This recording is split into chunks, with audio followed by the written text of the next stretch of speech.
All right. Well, good morning and good afternoon, everyone. Welcome to today's Exploring by the Seat of Your Pants event. My name is Joe Grabowski, and I'll be your host for today.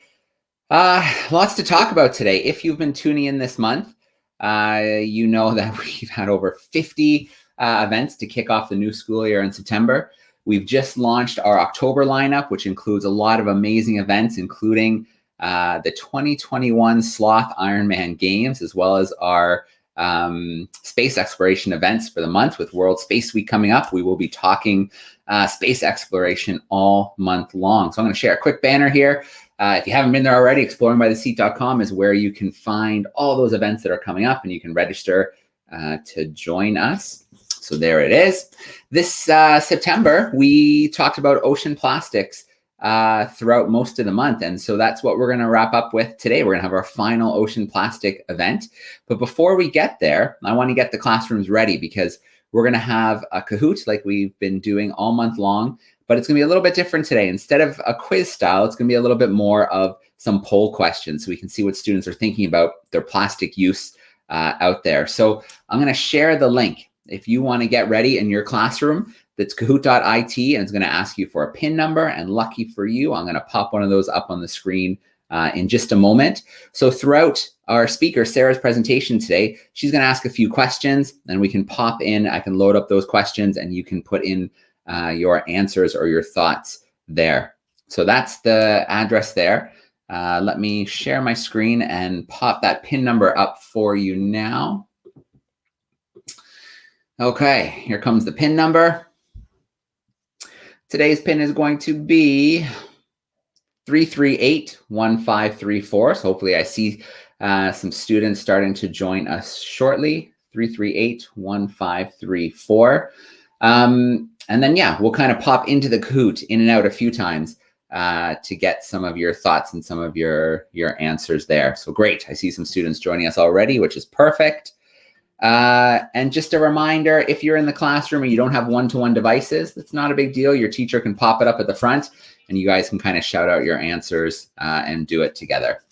Okay, well, we'll leave that to populate for a few more moments. Just lower my volume there.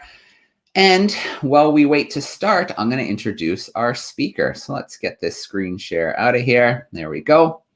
So our speaker for today is coming to us from the West Coast. Sarah Dudas is joining us. She is a marine ecologist at Fisheries and Oceans Canada. She's also an Adjunct Assistant Professor at the University of Victoria, where she conducts research on coastal ecosystems in support of marine conservation. So our topic today will be microplastics. She'll introduce them to us, what they are, where they come from, and a whole lot more. Let's bring Sarah in live with us right now. Hey, Sarah, how are we doing today? Good. How are you? Good, good. Sarah, it's so great to have you kind of bookending our ocean plastic exploration. We've got classrooms from across North America joining us, in Canada and the US. So I think it'll be a good time today. Me too. I'm happy to be here and excited to share some of the work we've been doing on the West Coast. Excellent. Well, I've got my screen queued up to share. So whenever we're going to do a question, let me know. I can pop it up. Otherwise, I'm going to let you take over for a little bit. Great. I'm going to share my screen here.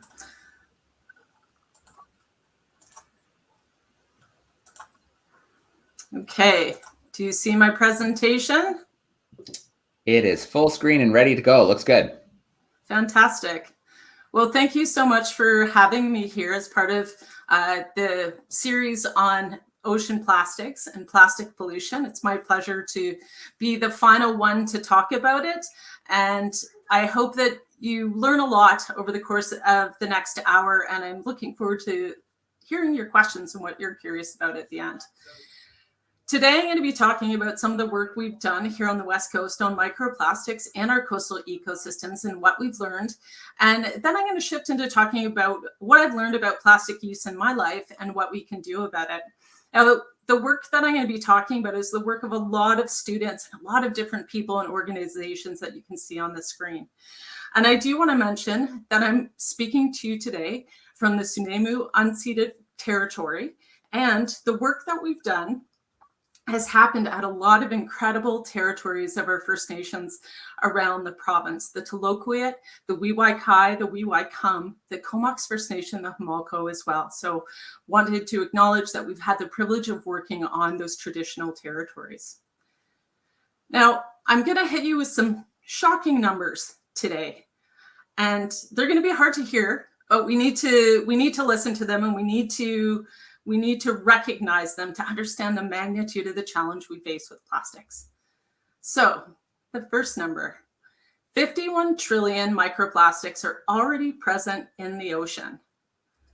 We dump 8 million tons of plastic into the ocean every single year. Without change, plastic in the ocean may outweigh fish by 2050, which is not too long from now, only about 30 years. And perhaps the most shocking number is that we've only been using plastic for about 60 years. That's not a very long time frame. And in that amount of time, we've generated the 8,300 million metric tons that are currently on the planet. And that's the equivalent to 25,000 Empire State Buildings. A tremendous amount of plastic. Now, out of that 8,300 million metric tons, 2,500 are currently in use. 9% of it has been recycled, and 60% of it has been thrown away.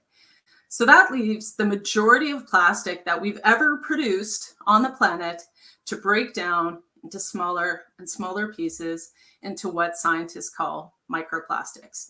So this is a scale that shows you how scientists classify different scales of plastics. So when we're talking about microplastics, we're talking about things that are 5 millimeters down to 1 micron. So about the size of an ant, depending on how big your ants are where you live, or the size of a grain of rice. Anything the size of a grain of rice or less than that is considered a microplastic. Now, scientists divide them into two main types. The first is primary, so things that are engineered to be small. And this includes things like microbeads, which in the past have been used in products like this or even in toothpaste, but has now been banned in most countries.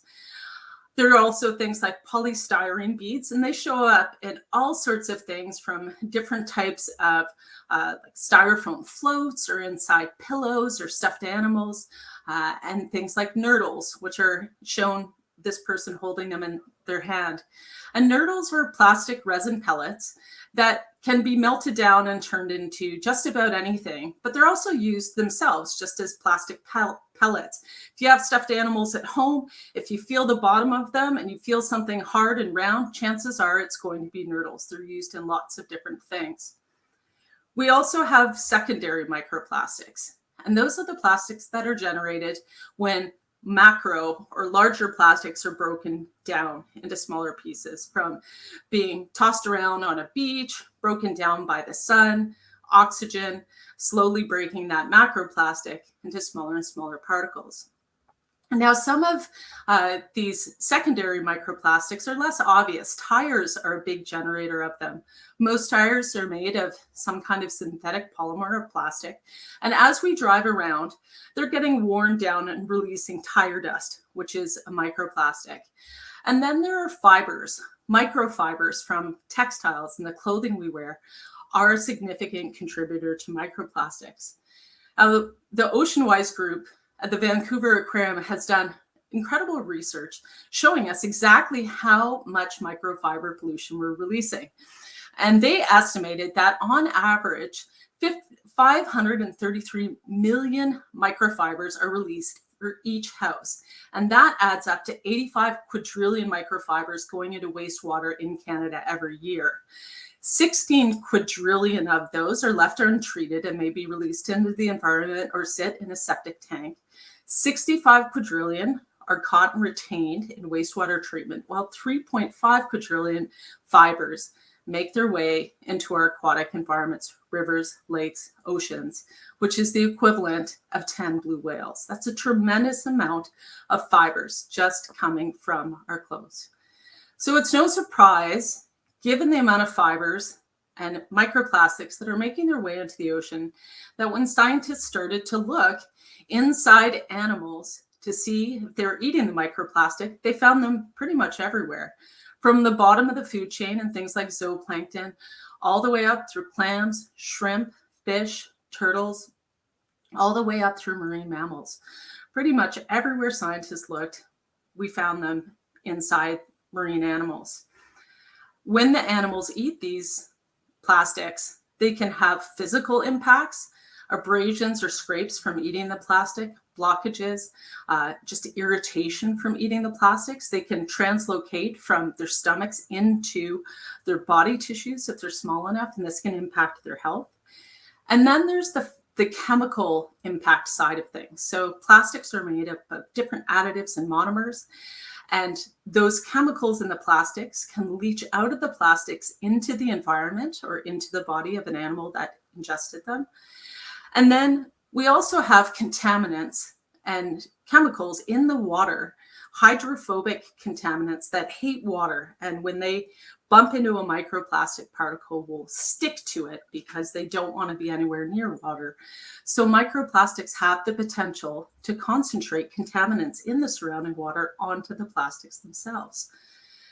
The impacts of those chemicals, of course, will depend on what the chemicals are themselves, but generally they can interfere with biologically important processes, can affect their survival, it can affect how well they can reproduce and have babies, affect hormone, affect growth, and there's the potential for bio accumulation, which means that the chemicals here, say they stick to microplastics and concentrate, they get eaten by something, and then that animal passes its microplastics on to the next bigger animal, and they accumulate as you go up the food chain.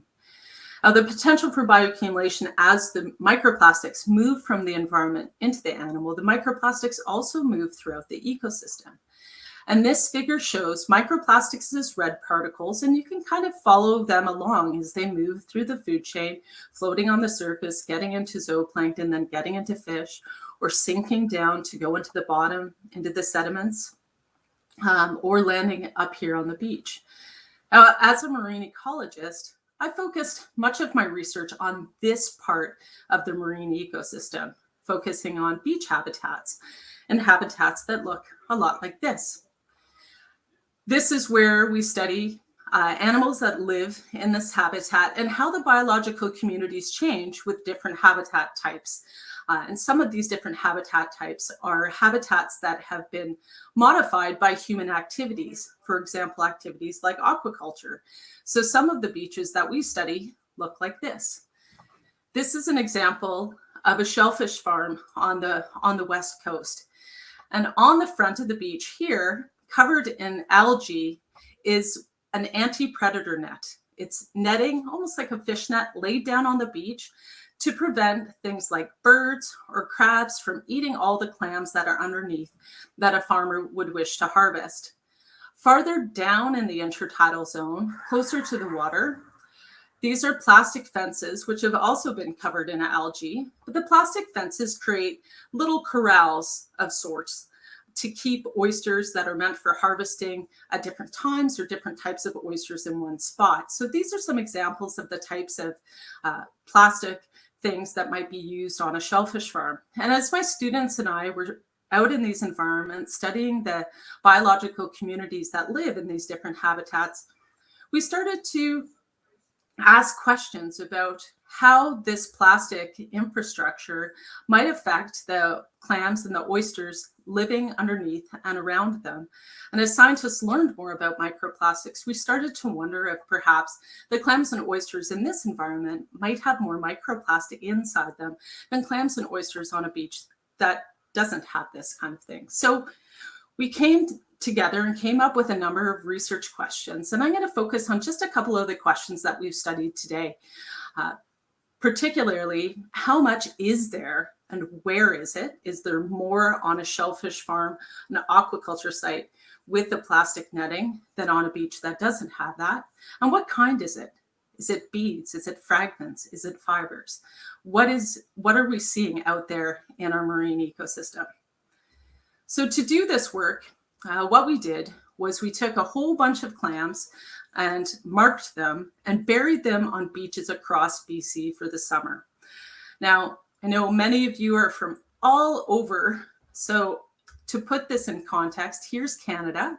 And this is where we are in British Columbia here on Vancouver Island. And in this area here in the Strait of Georgia is where we conducted our work. This is Vancouver Island right here. Vancouver's over here off the map. These are all the different sites that we took those clams and oysters and planted them out for the summer. And we had shellfish aquaculture sites, which are the dark circles, and non-shellfish aquaculture sites, which are the white circles. We took all the clams and oysters, put them out on the beach, and then at the end of the summer, we brought them back to the lab. Now, getting microplastics out of an animal is not an easy thing to do.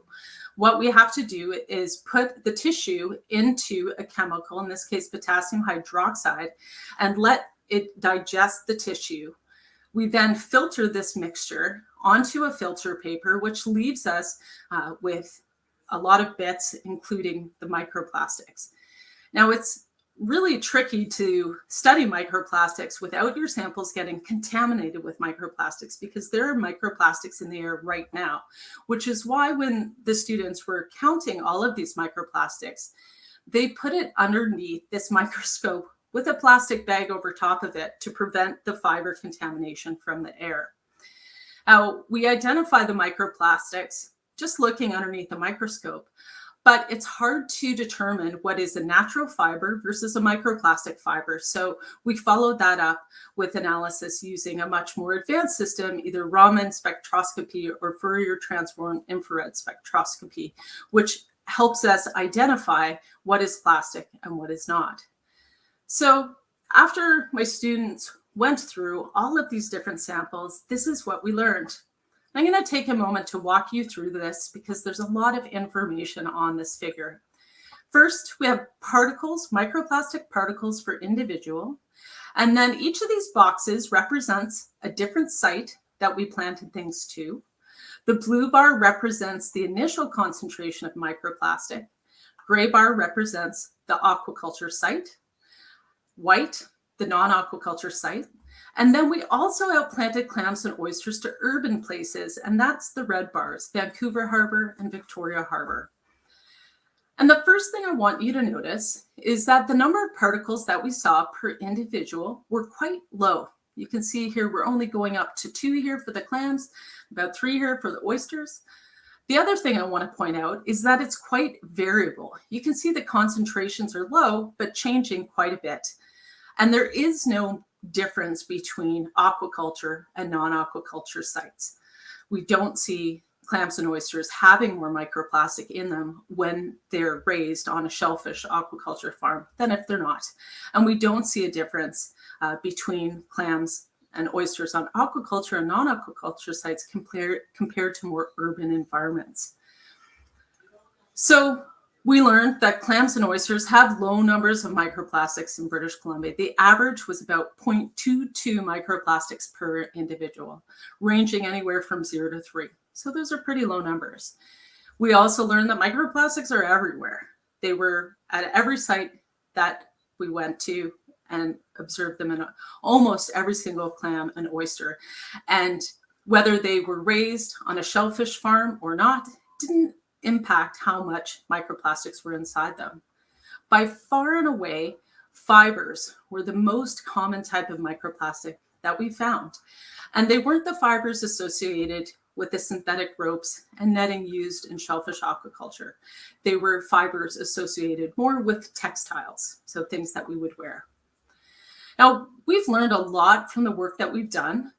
but we have a long way to go to understand how microplastics affect marine ecosystems. And our plastic use at the moment is projected to increase. This figure shows the global annual plastic production in million tons from when we started using plastic and the forecast through the next few years. And you can see that we're projected to produce more plastic, continuing on this upward trajectory.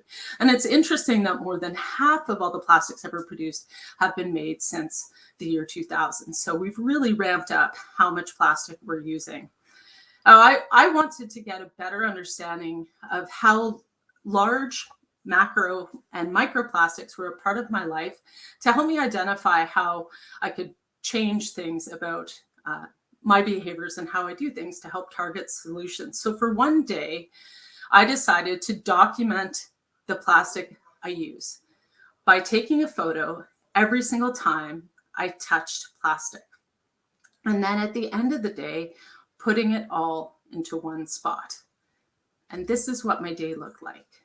You can see that I had to make the pictures really small to fit them all into one frame because I use plastic so much. But plastic was prevalent in my day right from the beginning, the alarm clock that woke me up, to the packaging and the food that I was feeding myself and my family, the clothing that I put on to go out for the day, my desk, my phones, my chair at my office, right to the end of the day with Pinky, tucking my daughter in for bed at night. Pinky's a hot plastic mess full of plastics, right to the plastic covering on the book jacket of what I was reading.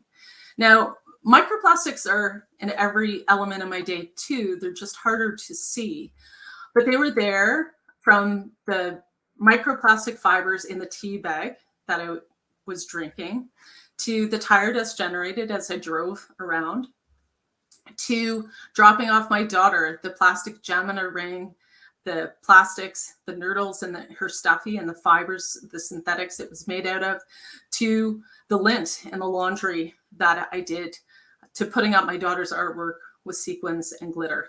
Now, for me, this exercise really highlighted how prevalent plastic is in my life and the magnitude of the challenge that we face to reduce the amount of plastic that we use and how we use it.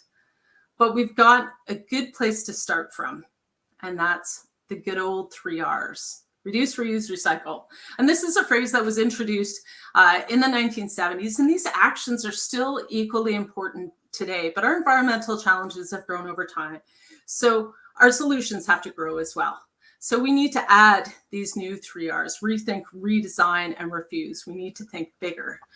And before we reduce, simply refuse single-use plastic items in favor of reusable items, which you can see some examples of here, some things we could choose before we reduce. We can just simply refuse. And we can refuse and reduce plastics on a microplastic level too. For microplastics, we can refuse microplastic by choosing natural textiles instead of synthetics. We can also wash less. When you're choosing the clothing that you wear, choose natural textiles as those that you have close to your skin and need to be washed more, and save the synthetics for things that you can wash less. You can also say no to fast fashion, choosing clothes that you can wear again and again and last much longer, so you're not generating a lot of textile waste. And there's some really creative solutions that fashion designers and clothing producers are coming up with, and you can choose to support companies that will recycle their clothes and take them back, or even situations in which you can choose to rent clothing from a designer, use that clothing, and then return it for new styles when you want something updated. So there's some really creative solutions coming out of the fashion industry to help us do this. We can also change our washing conditions. And this is a pretty simple one. If you wash in cold water, it produces less microfiber shedding. You can also use a front-loading washing machine rather than a top-loading. And even just making sure that your loads are full loads of clothes, it causes less shedding of the microfibers. You can also use a microfiber filter and filter the water coming out of your washing machine, or using a fiber catcher in your each washing load itself. These are all ways that we can refuse microplastics and reduce the amount that we're generating. Now, on a broader scale, we need to change our linear way of thinking from this take, make, and dispose model to one that's more circular in nature, one in which we're thinking about the end life of a product right at its beginning. And we can do this by focusing on repairing rather than replacing goods, and buying products that, again, are built to last and easy to repair and don't have planned obsolescence. We want to be fixing things and getting them to last as long as we can to prevent them from ending up in the landfill. We also need to rethink about how we value secondhand goods. We tend to place a higher value on brand new things when secondhand goods would be just as good or even better. So we need to change our thinking in supporting and encouraging the use of secondhand goods to prevent the need for more new things and more plastic. But we can think about how to develop and create products that are very easily recyclable or accepted back by the manufacturer to take those products and make them into new things. We need to change that thinking on a broader scale. So we need to think big, the good old 3 R's and our new ones. And while we need to expand our thinking about this, we can also complement that with thinking small, because our individual actions that we make, what we choose to buy, what we choose to fix, the community practices that we support, all of these smaller acts are really important, and they do add up. And the regional district of the North Okanagan here in BC made this nice figure really showing the impact of those small actions that each individual makes. So in that area, they have 90,000 people. You imagine each of those 90,000 people every day doing one small action to reduce single-use plastic. And that amounts to 32 million actions that reduce plastic waste in that one spot alone. So those individual actions can be really important and really add up. So I want to challenge each of you to identify one small action each day that you can do to reduce your plastic pollution, macro or micro, one thing each day, and to share at least one thing you learned to get more people rethinking the way that we use plastic. And with that, I'd like to again acknowledge all of the people involved in this work, and again, all of the First Nations territories who we're able to work on and learn more about. And I'm happy to ask any questions, or we can go to the Kahoot and put up some of those poll questions that I had asked. All right. Thanks.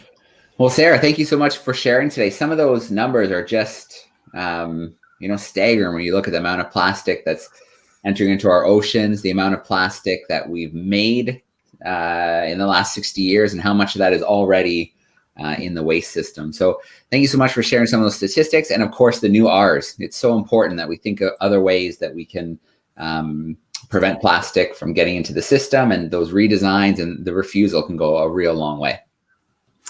Absolutely. There's a lot of solutions. Perfect. Well, I'm going to share my screen again, and we're going to jump into a few poll questions, and we'll see what our students are doing, what they think they might do. So let's just bring that Kahoot back up here. So as a reminder, it is 338-1535 if you do want to join us before we get started. But we're going to jump right in, and let's see what some of the answers come back to some of the questions you sent me earlier, Sarah. So count it down. Here comes our first poll question here. So the first one was, do you do anything in your daily activities to reduce macroplastics? So this is larger pieces of plastic like tires and bottles and things that you can really see and hold in your hand. So is there anybody out there who uses those reusable bottles or bags? Do you bring your own takeout containers? Do you use refillable bottles for things like soap and shampoo? Or do you refuse extra packaging? So much of what we get has so much extra packaging that just isn't necessary. Let's see what our students are doing, if they're doing any of these daily activities. All right, so 67 students out of the 150 or so who are joining us said that they're using those reusable water bottles, bags, and things like that. So that's great. Very cool. Let's jump into our next question here. So do you do anything in your daily activity to reduce microplastic pollution? So this is a little trickier because we might not think about those really small particles we don't really see, but wearing natural fibers, using a front load washing machine, you might have one of those at home. There's fiber catchers that can be in your machine, or doing things to make sure waste doesn't get in our waterways so it can break down into those plastics, picking things up on the ground when you see them, making sure they make it to the garbage, things like that. Let's see what some of our students are doing there. Ooh, that's really split. Wow. Thin majority say they have a front load washer at home. And then a lot of them say they wear some of those natural fibers. So some of those more natural based projects like cotton, I think might be a good example of one of those. Okay, let's jump into our next question here. Ooh, curbside recycling. Does your house have curbside recycling? So Sarah, I think that's so interesting about plastic recycling. Only 9% has been recycled, yet we see those stamps on all the different products. But it really depends on where you live, doesn't it? Certain types of plastic, right? Absolutely. And I think some of the most common types of plastic, and I look at my own garbage with a very critical lens. A lot of the garbage that gets thrown away are those soft plastics that, at least where I live, in order to recycle those soft plastics, they have to be taken to a separate recycling center. They can't be recycled in curbside recycling. And when we go beyond curbside, fewer people do it. But that's certainly the bulk of the garbage that's generated in my household. Yeah, absolutely. So that could be a little interesting thing to do over the weekend is take a look, research in your community and see what type of plastic can be recycled. If you look at the bottom of bottles and other things, there's often different numbers inside of that recycle system or symbol, and that kind of signifies the type of plastic it is. And in many cases, you may think you're recycling, but it does end up back in the landfill. Yeah, and you can, as you're going through and you're buying things, try to pick products that are packaged in compostable packaging. It's kind of mind-blowing when you think about how much of our food that has a shelf life of a year or even less is packaged in something that will last in the environment for over 100 years. It doesn't make sense. Yeah. So about 81% of our students said they have curbside and about 19% said they don't. Okay, next question coming up here. Do you take non-curbside items to recycling depots? So things like glass or soft plastic or electronics. Do you take them? Do you know if your parents take them to spots to be recycled properly? What do we think our answer is going to be here? Yeah, it's some of those things do take a little bit of extra effort, and then that can be kind of a hindrance sometimes that makes it a little more likely to maybe end up in the regular garbage.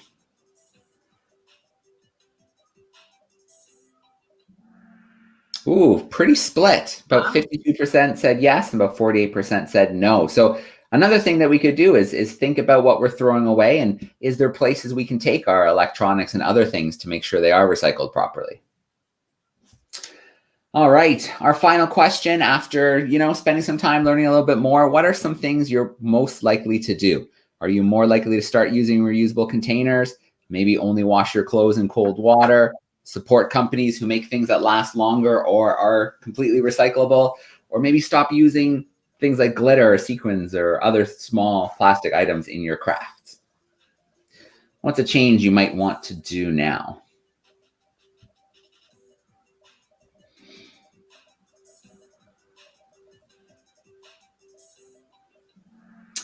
All right, so reusable containers and bags, by far number one, and then that was followed up by supporting companies. And I think that's really important, Sarah. I think you probably agree with me, is your parents or yourself can have a big impact on companies with your wallet, where you choose to spend your money.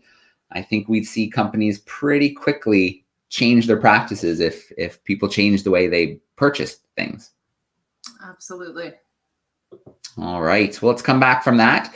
Thanks everybody for taking part in those questions. It's great to see that you're switched on and thinking about things in your community. And Sarah, let's take a few questions. So those tuning in via YouTube, I know a few classrooms had technical problems, so they switched over to YouTube today as well. So send in some questions there for us.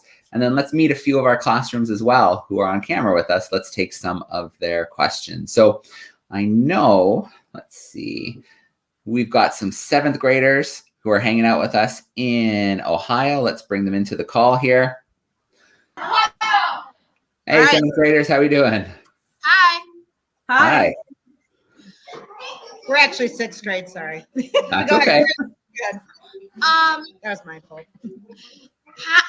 How do you think the recycle gets polluted? How do you think the recycling how does it get polluted, the recycling? Yeah, that's my question. So how it gets polluted, like how does recycling find its way back into the ocean? Yeah. So I think recycling, a lot of the things that we put into our recycling bins, at least on the curbside, are things that can't actually be recycled. And this kind of goes back to what Joe was saying, that we see that recycling symbol on a lot of things, but a lot of our municipalities, even though things have the potential to be recycled, or in theory could be, if your community doesn't have the facility to handle that item to recycle, then those items are then not able to be recycled. So that is one of the ways why something that you put in your curbside might not make its way back into actually getting recycled into something else. And then Sarah, I think sometimes if it's not cleaned properly, that can contaminate That's right. what's trying to be recycled as well, I think. Yeah. And I think different facilities have different levels of cleanliness on that. I've chatted with a friend who is involved in recycling, and who told me it doesn't have to be squeaky clean, but then it's hard to know where that line is too.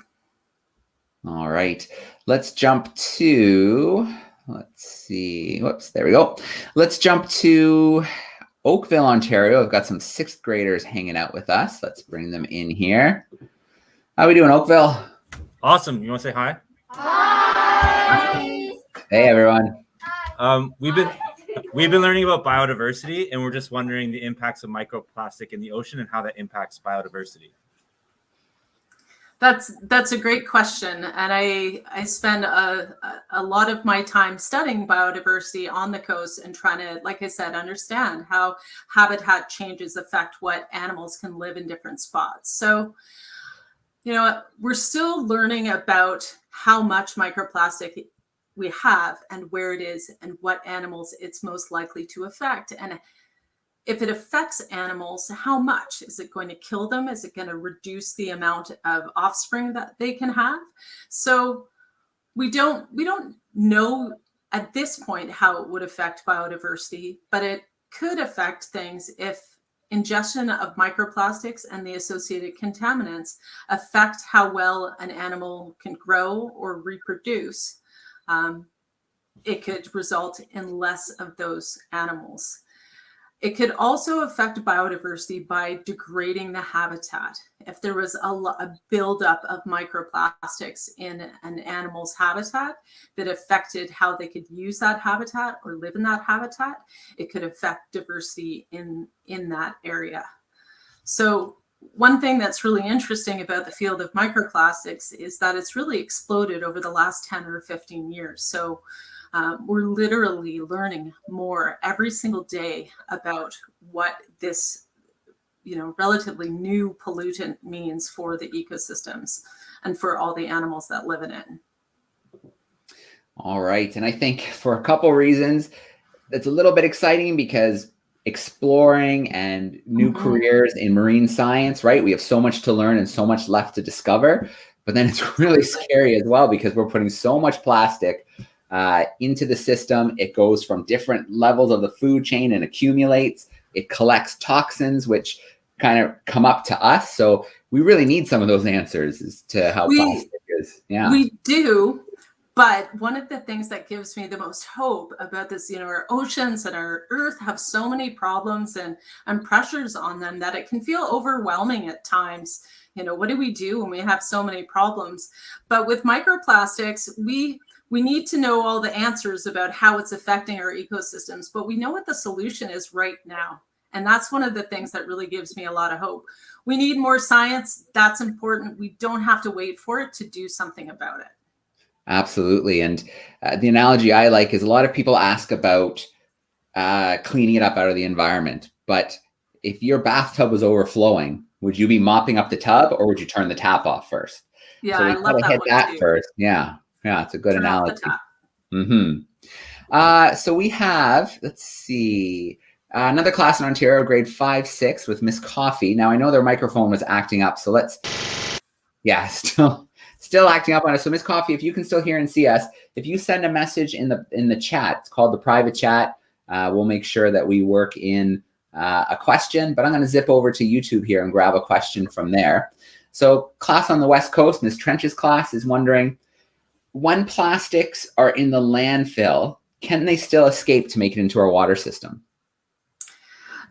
Depending on where that landfill is, yes, there certainly things could find their way out. And it's a great question from a microplastics side of things too. A question I've often had is, if you get the microplastics from your washing machine, where do you put them? Where do you put that microplastic lint? Well, it goes in the garbage and then it goes in the landfill. So certainly when you're taking your ball of lint and putting it in the landfill, with rain and the breakdown of that ball of lint, those microplastics could eventually find their way into a waterway as well. So there's certainly the potential for that happening.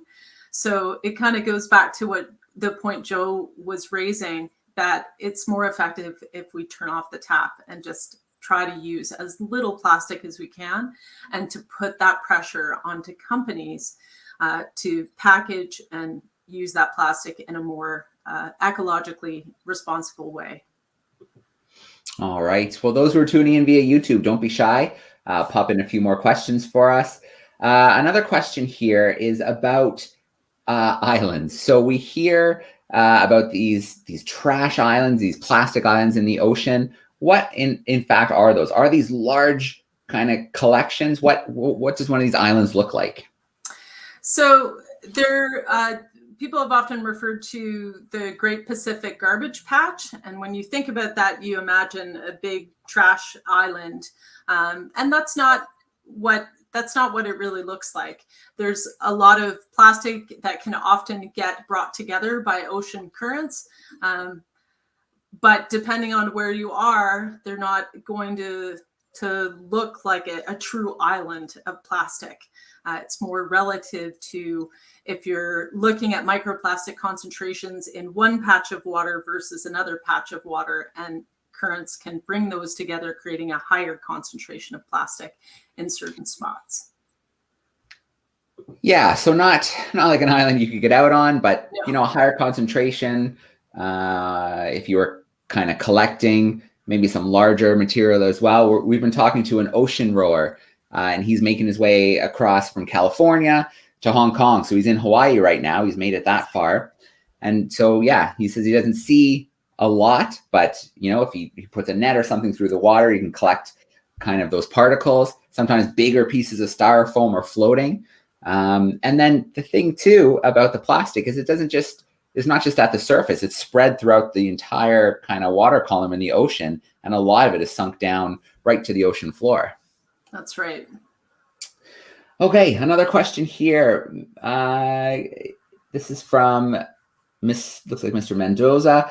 Microplastic and ecosystems. Are there any kind of effects of microplastic on ecosystems that you can point out?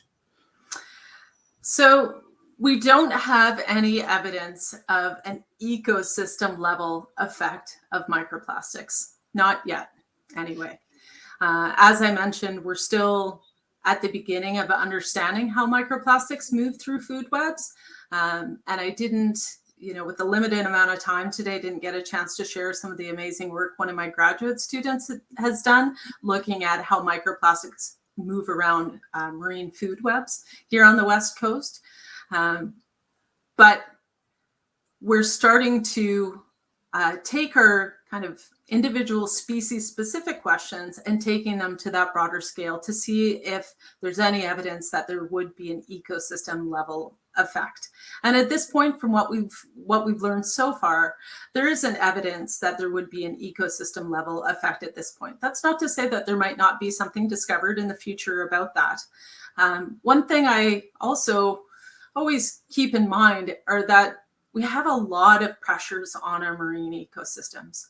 Microplastics and pollution is one of those pressures, but there are a lot of other pressures as well. And that's a really big challenge for scientists. When we see things change in a marine ecosystem, what's the driver of that change? You have so many different things to consider. So it's a real challenge when we observe change to pinpoint what the driver of that change is. But keep an eye out, because as I said, we're learning more and more literally every single day. All right, we're going to squeeze in a few more questions here. A few more have come in via YouTube, as well as our class in Ontario sent me one via the private chat, Miss Coffee's group. So they're wondering, microplastics, so larger plastic breaks down, the sun breaks it down into smaller and smaller pieces. What eventually is going to happen to those really small microplastic pieces? Will they ever fully decompose? I suppose something could get small enough so that it would disappear completely, but the chemicals and monomers in it would go into the water or into the sand that they're a part of. That's a really good question. I mean, nothing really ever fully completely disappears. I think what's more likely is that we're going to have a buildup of smaller particles that are going to take a really long time to completely degrade. And that's why it's so important that we just try to turn off that tap and stop how much plastic we're using and look into alternatives that break down faster. Yeah, one of our previous speakers talked about the mythical place of away. Where do you put your stuff? I throw it away. Well, nothing ever really goes away, especially when we're talking about a material like plastics. That's right. Okay, a couple kind of smaller questions here from YouTube. Mr. Boudreau's group is wondering, can you put a micron into kind of, you mentioned microns, can you put that into perspective to maybe something we're more used to, like millimeters or something? So a micron is 1/1000th of a millimeter. Wow. So very, very small that we're tiny. dealing with there. Yeah. 7-8 Peace Bridge. They would like to know, do we have evidence that as, the plastics moves up, that we are consuming microplastics? There is some evidence, certainly, that we're consuming microplastics, and that was something I didn't have a chance to get to today, is what this means for us. Certainly, for the seafood industry, it was quite hard when people started looking to them saying, oh, all these plastics are found in seafood. What does that mean for us as individuals eating those plastics? And we kind of went through and did some numbers on it. And, if you were to eat half a dozen shellfish, you might be eating 6 microplastics in that. But when you're drinking your water, depending on whether it's tap water or bottled water, you're probably drinking more microplastics than that. And then even more shocking, I found there was a study that looked at the microplastic fallout from the air onto your meal. And they estimated that in about 20 minutes, you're eating over 100 microplastics that have fallen onto your meal. So there's certainly evidence that it's in our food. We know more about microplastics being in our shellfish. That's kind of where we started. But people have done studies on water, on tea, on honey, beer, salt is another one. Chicken gizzards, that was the other non-seafood protein that I could find. So we're learning more about microplastics in our food. And certainly I look more closely about the plastic things that I'm using to hold my food in and how that might be going into my food as well. So we are certainly consuming them. Yeah, I mean, there's no denying it. Plastic is everywhere. I think you'd be hard pressed to take a water sample that didn't have plastic in it. It's moving through the air and in the atmosphere. We're finding it in snow and ice in the Arctic. It really is everywhere. Even one of our other speakers was on a recent expedition, and they took samples from the balcony of Everest, which is right kind of below the peak of Everest, and found microplastic fibers in that snow and that ice. So it's everywhere. Yeah. Final question here from Mr. Davidson's group. We were just talking about food and kind of being cognizant of the containers that your food is in. Can you think of any food that might maybe contain more microplastic than other food? That's a great question and a really tough one to answer. One of my students led a nice paper on where he, along with a whole group of people, pulled together the information that we have on microplastics in food. And it was very limited in terms of what we had to pull together. And I already listed off all the different things that we were able to compare. Water is certainly one of the ones that has more microplastic in it. But again, we don't have enough to compare. If I was to suggest a food that had more microplastic in it, it would be something that would be sitting out and getting the fallout from the air. Yeah, that's what I would imagine. But it's a really good question and a tough one to answer, because if you don't go looking, then you don't know what it is. And I'm sure a lot of food manufacturers might have mixed feelings about going looking for microplastics. Yeah. And that was one of the things that when we worked with the shellfish industry, it was tough because they wanted to know what was in the clams and oysters that they're farming. But it's tough if you're finding out information that's going to work against you. So. Yeah, well, lots to take away today, Sarah. Microplastics are everywhere. We still have lots to learn, but there are solutions. There are lots of ways we can reduce our plastic. So there is good news there. And I think our students are becoming more and more switched on and finding these solutions and hopefully making those small changes that really add up across a town, a province, a state, country. So Sarah, I want to start by thanking our YouTube crew today. Thank you for sending in so many great questions today, as well as taking part in the Kahoot. A huge shout out to our camera classrooms who joined us today. And then Sarah, thank you so much for joining us, for sharing the research you're doing, some of those, really kind of eye-opening statistics on microplastics. It was great to have you wrap up our ocean plastic series. It was my pleasure. Thanks so much for having me. All right. Well, thanks everyone for joining today. We're going to sign off for the weekend.